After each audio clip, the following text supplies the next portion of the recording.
Olá, no programa de hoje você vai ver. Mackenzie participa da 9ª edição do Dia da Engenharia Brasil-Alemanha. E ainda, você sabe qual o impacto da reforma protestante para o século XXI? Tudo isso e muito mais no MAC Notícias.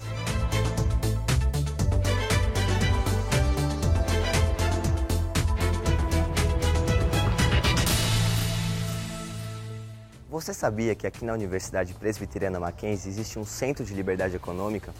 Pois é, e recentemente foi realizado o primeiro Fórum de Liberdade Econômica Mackenzie, que contou com a presença de palestras internacionais. Mais de 30% dos brasileiros sonham em abrir um negócio próprio. Pena que realizar esse sonho no país não seja tão fácil. Em um ranking dos países mais propícios ao empreendedorismo, o Brasil ficou com a 98ª posição entre 137 países. Mas por que o nosso país é tão hostil aos negócios?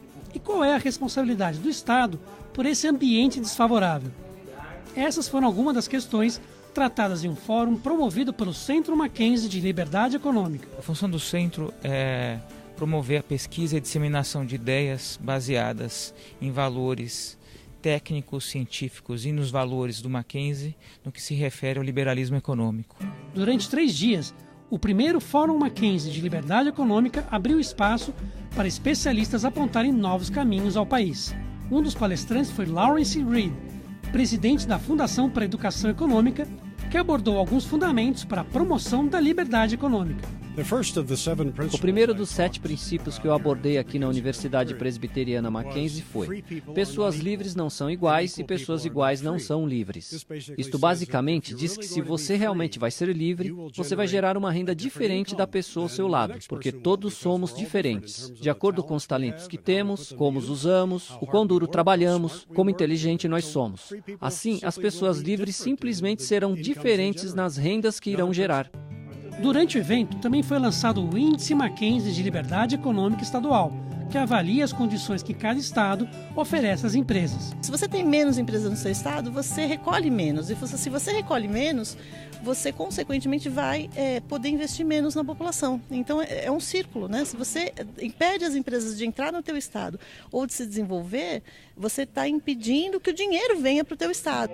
Essa é apenas uma das iniciativas do Centro Mackenzie de Liberdade Econômica, para buscar soluções que gerem um ecossistema mais favorável ao desenvolvimento econômico. A gente tem muitas amarras, nós temos tributação em excesso, nós temos burocracia em excesso para tributar, legislações confusas. A iniciativa aqui de liberdade econômica é trazer discussões nesse sentido, ouvir pessoas, quais são as propostas, para que políticas públicas sejam implementadas pelos governos, seja federal, estadual, municipal, no sentido de que traga esse bem-estar social desejado.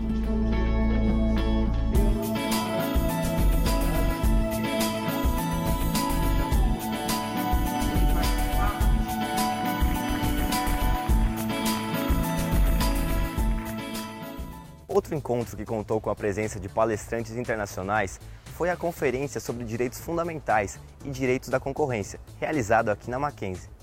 Você já parou para pensar em como os aplicativos que usamos no dia a dia ganham dinheiro? A maior fonte de renda dessas plataformas é você. São os seus dados que formam a base de negócio desses aplicativos. Calma, eu explico. Ao ter acesso aos seus dados, as empresas conhecem as suas preferências e, em cima do seu perfil, direcionam certas demandas. O WhatsApp, por exemplo, até 2014 tinha 450 milhões de usuários em todo o mundo. A compra do app pelo Facebook implicou na aquisição de dados de milhões de usuários, o que pode gerar uma forma nova de monopólio. E de acordo com o princípio da livre concorrência na ordem econômica, o monopólio é uma prática ilícita. Mas como fiscalizar isso? Ou como proteger os dados do usuário? O dilema é relativamente novo e, por isso, não encontra respaldo no ordenamento jurídico brasileiro. No entanto, o Brasil caminha a passos lentos rumo a mudanças na legislação. Exemplo disso é o Marco Civil da Internet, a lei que regula o uso da internet no país. O Marco Civil da Internet, ele trouxe algumas contribuições.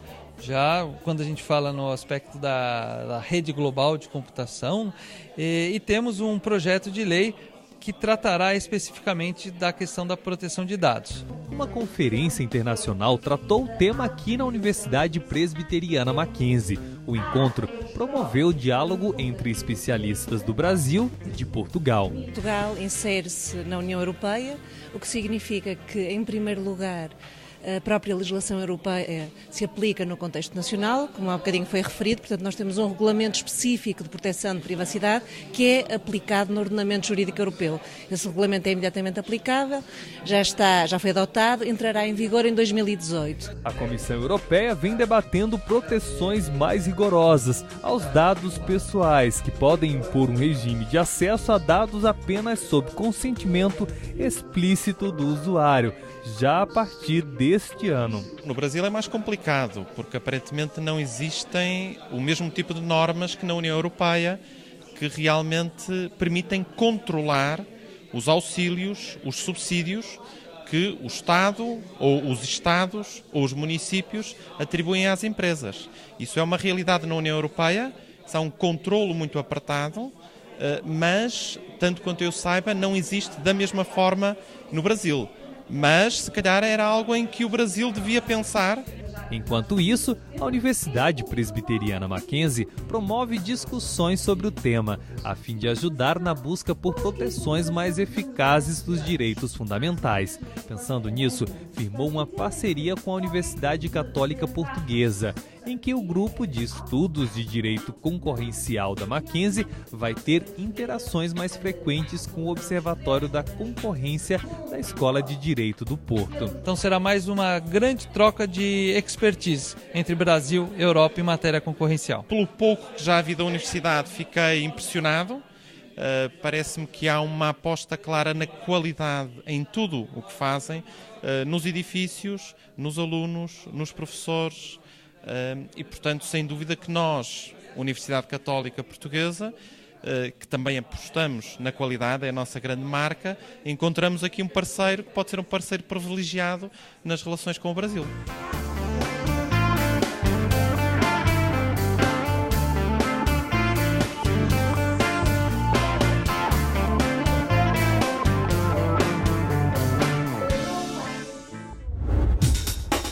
A Vitra é uma empresa suíça de móveis reconhecida mundialmente por fabricar produtos de grandes designers. Há décadas ela é sinônimo de harmonia perfeita entre estilo e conforto. Recentemente, a empresa lançou um concurso com uma proposta desafiadora aos futuros arquitetos e designers mackenzistas. Criar um projeto de revitalização na Zona Leste de São Paulo. Uma intervenção no local de ensino público, no caso o CEL Aricanduva, onde eles vão fazer uma intervenção dentro da escola, propondo uma incubadora de ideias, onde vai ter um trabalho conjunto de arquitetura do espaço e do design do mobiliário. Tem que dialogar com muita gente para entender o problema, o que é bem interessante. O local é bastante usado pelos moradores da região. E a ideia é que os alunos entendam quais necessidades eles têm. E sempre pensando em questões antropométricas, ergonômicas, funcionais, né? E otimizando a parte de produção, de racionalização do material, né? E a parte ambiental também, né? Para inspirar os alunos, o concurso foi lançado junto com a exposição sobre o arquiteto finlandês Alvar Aalto, representante da arquitetura moderna do início do século XX, e uma palestra sobre sua obra. A gente se preocupa muito com a funcionalidade, inovação e design dos móveis. E também com o lado cultural.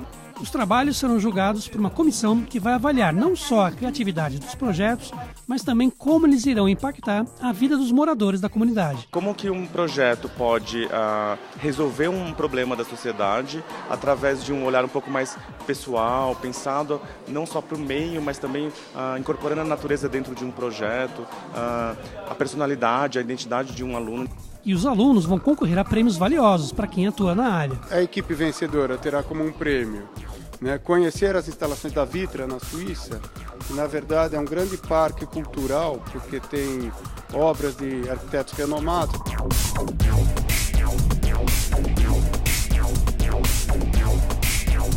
Passagem, estadia, tudo pago pela Vitra.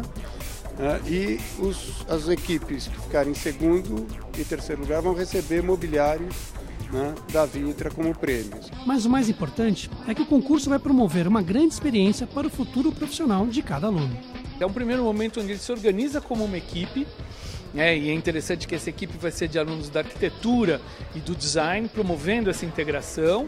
Então, se organizar num grupo, numa equipe, já é um preâmbulo do que ele pode ter como um escritório, um coletivo, alguma coisa assim.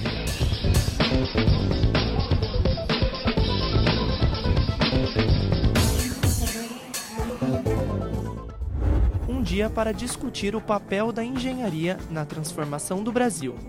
Essa foi a missão do 9º Dia da Engenharia Brasil-Alemanha, realizado anualmente em São Paulo. A 9ª edição do Dia da Engenharia Brasil-Alemanha reuniu diversas empresas e profissionais do ramo e entre as atividades do evento foi realizado um painel em que debateu a cooperação entre empresa e universidade. Estão discutindo aqui temáticas sobre como que a engenharia pode estar transformando o Brasil, discutindo justamente como que a cooperação entre empresa e universidade pode estar contribuindo para a formação de um engenheiro e desenvolvendo o Brasil na engenharia do Brasil. O debate contou com professores de 2 renomadas instituições de ensino de São Paulo e com representantes de 2 multinacionais alemãs para debater a importância da relação entre as universidades e as empresas no país. É fundamental essa discussão, em especial esse tema cooperação, universidade, indústria. Eu não tenho dúvida que o futuro do desenvolvimento tecnológico científico no Brasil carece da aproximação universidade e empresa. Eu acho que o Brasil está buscando soluções para o futuro. Para mim, pessoalmente, a cooperação entre universidades e indústria é uma coisa de extrema importância que acho que ainda é um campo que pode ser muito mais desenvolvido aqui no Brasil. Durante o evento, foi discutido o futuro dos cursos de engenharia no Brasil. Foram apresentadas questões de como a formação dos engenheiros tem se transformado com o decorrer do tempo e como esses profissionais podem colaborar para a evolução do país. O curso de engenharia de produção ele se torna um destaque, vamos chamar assim, na realidade nacional, no qual a gente precisa ter uma visão não apenas de ótimo local, mas a gente precisa entender aonde que está justamente os nossos problemas e como que a gente aumenta a nossa eficiência, a nossa produtividade em um contexto nacional como o Brasil ou até num contexto global entre os concorrentes mundiais. Talvez o que esteja acontecendo nos últimos tempos é que a gente esteja um pouco dissociado na engenharia especificamente, na contextualização que a gente está passando por essa questão da digitalização. Talvez os currículos de engenharia estão um pouco distantes para as demandas. A gente tem que pensar na possibilidade de integrar nessa cadeia também startups, pequenas empresas, médias empresas.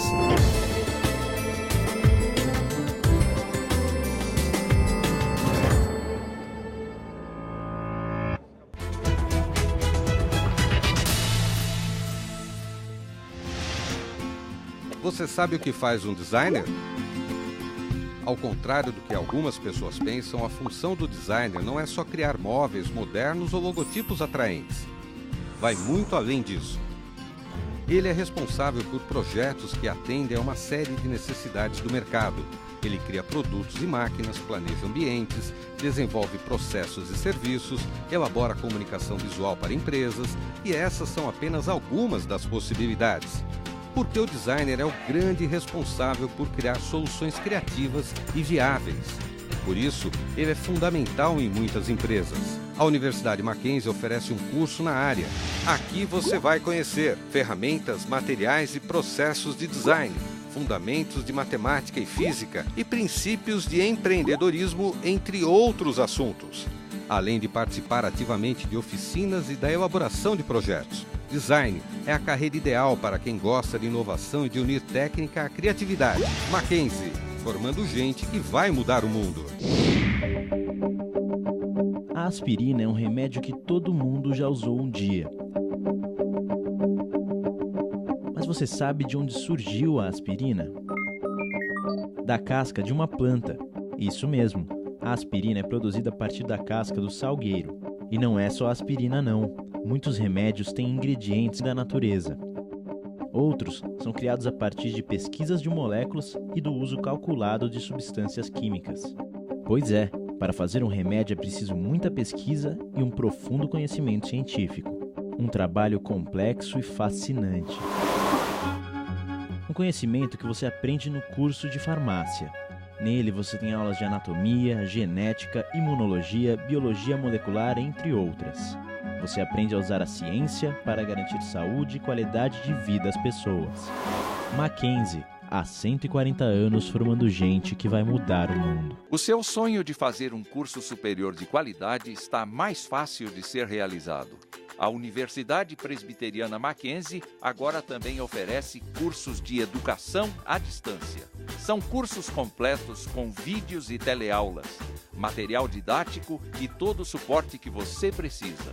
E tudo com a mesma qualidade que fez a Universidade Mackenzie ser classificada como a melhor do setor privado de São Paulo. Você tem acesso a um ambiente virtual de aprendizagem de qualquer local. Você escolhe a hora e o local para estudar. Acesse nosso site e saiba mais sobre nossos cursos, porque o conhecimento não tem fronteiras. Você já ouviu falar em biodireito? Sabe o que significa? A Universidade Mackenzie sediou um congresso internacional sobre o tema. E nessa matéria especial vamos entender como o biodireito afeta a vida de cada um de nós. Alguns juristas defendem que a Constituição Federal Brasileira é uma das mais completas do mundo. Apesar disso, ainda existem temas sem previsão na Carta Magna e que geram lacunas na nossa legislação, como, por exemplo, a reprodução assistida. O assunto ainda é um tabu para a justiça brasileira, assim como tantos outros que são debatidos pelo biodireito, a área do direito que estuda e permeia as relações entre médicos, pacientes, instituições de saúde e direitos que envolvem essas relações. Biodireito é uma das áreas novas do direito e ele traz conteúdos totalmente inovadores. Por exemplo, na questão da ética e a medicina, né? As relações entre médico e paciente, todos esses conflitos existentes. Quando você fala de reprodução humana assistida, posso ou não emprestar o útero de uma mulher? Pode haver ou não o conhecimento da identidade genética de um doador, por exemplo, de material genético, o esperma, o óvulo. E isso tudo ainda fica em aberto no nosso país, que tem a prática da medicina reprodutiva com clínicas super especializadas, mas não tem a tutela jurídica necessária. Por isso que depois a gente tem inúmeras ações, o judiciário fica abarrotado e sem que haja um parâmetro para que os juízes profiram suas sentenças. O tema foi pauta na Universidade Presbiteriana Mackenzie, que sediou a segunda edição do Congresso Internacional de Biodireito.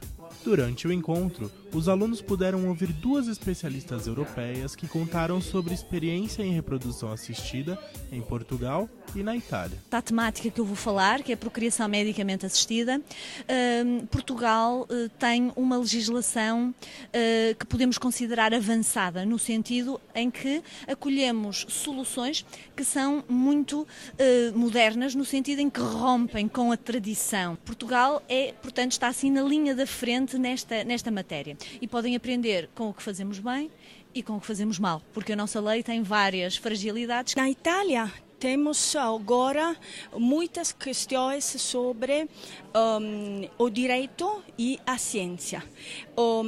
O direito caminha muito lentamente, a ciência muito velozmente. Então, os juristas têm a necessidade de reflexionar, de pensar, de reunir-se e trabalhar juntos, porque só com uma reflexão conjunta podemos portar o direito em um muito bom alcance. Além das discussões acerca do tema, durante o congresso, a Universidade Presbiteriana Mackenzie homenageou a professora Ana Cláudia Scalchetti, pesquisadora sobre o assunto debatido. Agora, ela integra a Academia Mackenzista de Letras, órgão que reconhece intelectuais formados pela Mackenzie. Imortalizar o nome da gente numa instituição que a gente ama, eu estou aqui já há quase 2 décadas, é um motivo de muita felicidade. Próximos passos, trabalhar bastante, continuando na Faculdade de Direito, à frente do grupo de pesquisa GBIL e também aqui na academia fazendo meu papel agora com uma futura confreira.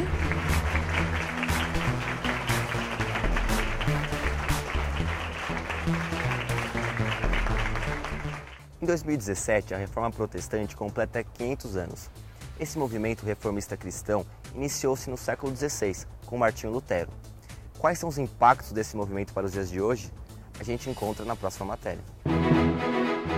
A Idade Média foi um período longo e turbulento, e o fim dessa era foi marcado por grandes transformações que mudariam para sempre a história da humanidade.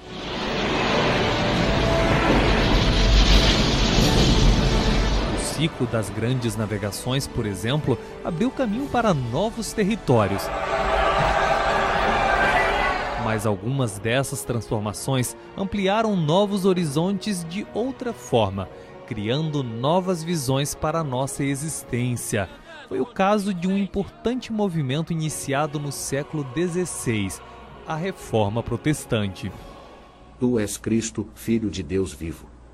Com certeza, quanto mais universais tornamos essas palavras, mais nos aproximamos da mente de Cristo. Reformadores como Martinho Lutero, João Calvino, John Knox e muitos outros contestaram os conceitos medievais de religiosidade.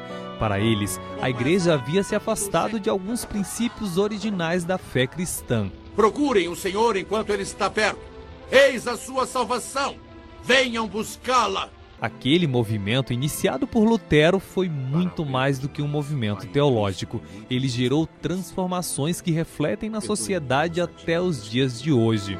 Atrevo-me porque é meu dever servi-lo e alertá-lo sobre as práticas desonestas daqueles que afirmam representar vossa graça.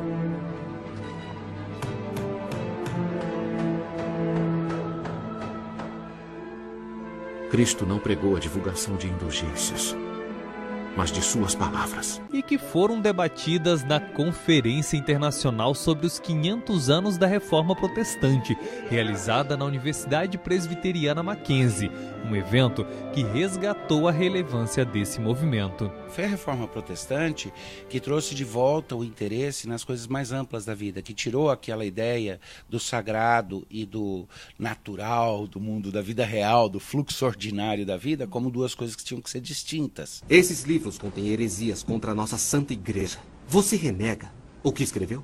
Renunciar a esses livros é impensável, pois seria como renunciar às verdades cristãs. Ao aproximar a religiosidade da vida cotidiana, a reforma acabou trazendo impactos positivos na forma como entendemos a nossa vida na Terra. Martin! Martin! Nós conseguimos! Nós conseguimos! O imperador nos deixou ler a nossa profissão de fé. Os príncipes se impuseram ante ele. Ele teve que ouvir. Agora eles não vão poder mais nos deter.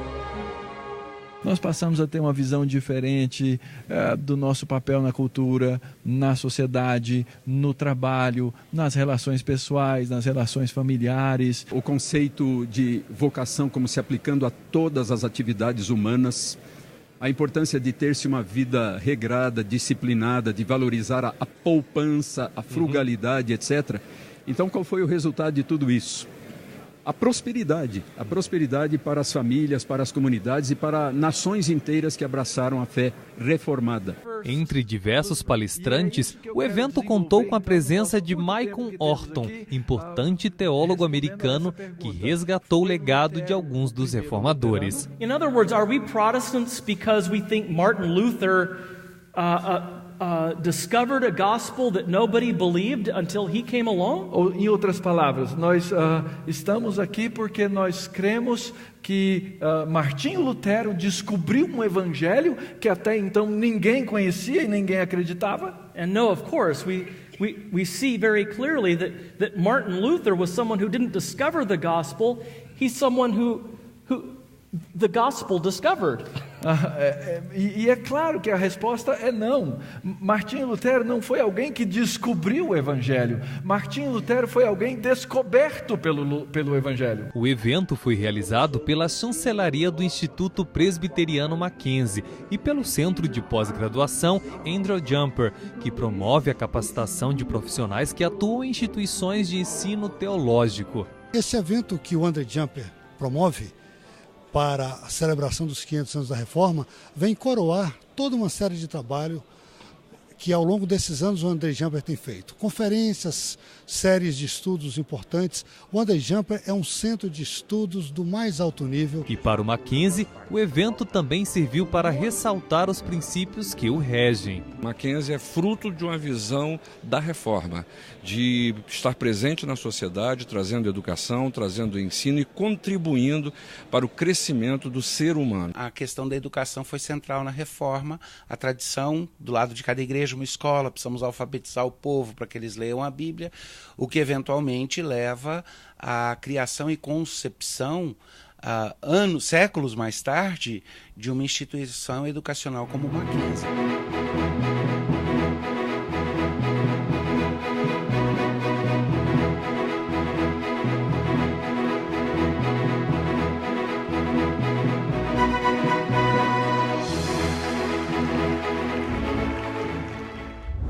Segundo a Associação Internacional de Escolas Cristãs, existem mais de 25 mil escolas cristãs em cerca de 115 países, o que inclui o Brasil. E pelo menos em nosso país, são poucos os livros que fornecem fundamentação pedagógica para quem trabalha nessas escolas. Já terminamos o livro. Uma lacuna que o livro Educação Escolar Cristã, História, Conceitos e Práticas, lançado pela editora Mackenzie, pretende preencher. Existe pouco material porque a educação escolar cristã, até algumas décadas atrás, ela era feita de uma forma meio intuitiva. O livro traz parâmetros conceituais claros que identificam os diferenciais da educação baseada em valores cristãos. A educação cristã, ela é uma educação que também é transformadora, mas os objetivos dela são muito mais na categoria do redentivo. Ela quer consertar relacionamentos, ela quer dirimir conflitos e não provocá-los, porque ela não acredita que é na luta entre opostos que se encontra uma nova síntese melhor. Ela acredita que mesmo nas lutas o objetivo é chegar a um desiderato que seja bênção comum, que seja bom para os dois. Nós acreditamos em Deus, acreditamos que Deus permeia todas as áreas do conhecimento, porque Ele é a fonte do conhecimento. Consequentemente, os princípios e valores eternos que emanam dele, que permeiam a palavra de Deus, estão presentes também em qualquer matéria.